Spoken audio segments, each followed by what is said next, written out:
Palestine embassy criticizes Israel over detentions. Herald, top stories. Khalil Awouda. The Palestinian embassy in Zimbabwe has condemned Israelis' practice of administrative detention, which it says was being used as a tool of repression against Palestinians.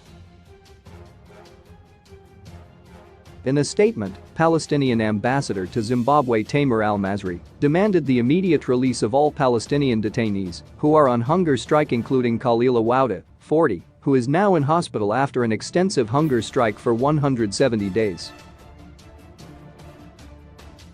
Awouda began refusing food to protest his detention by Israel without charges or trial. Ambassador Al-Masri said Israel has a practice of arresting suspects for renewable 6-month terms without allowing them to view the charges or evidence against them. Over the past half-century, Israel has unlawfully and punitively imprisoned nearly 60,000 Palestinian men and women under so-called administrative detention, said Ambassador Al-Masri.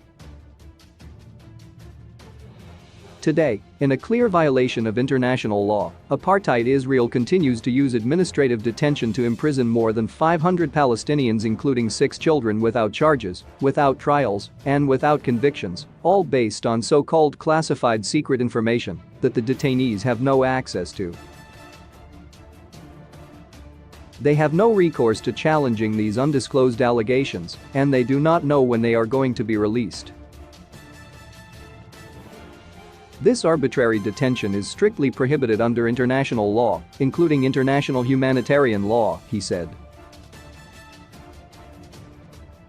Ambassador Al-Masri said Israel continues in its pervasive violations of international law and the inalienable rights of the Palestinian people, including their right to freedom, justice, and self-determination, because of the utter failure of the international community to hold Israel accountable for its egregious violations.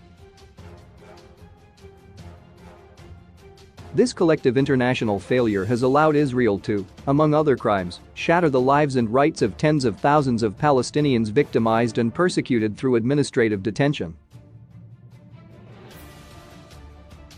The state of Palestine is disappointed with the international community's failure to act against the Israeli violations in the occupied Palestinian territories since 1967.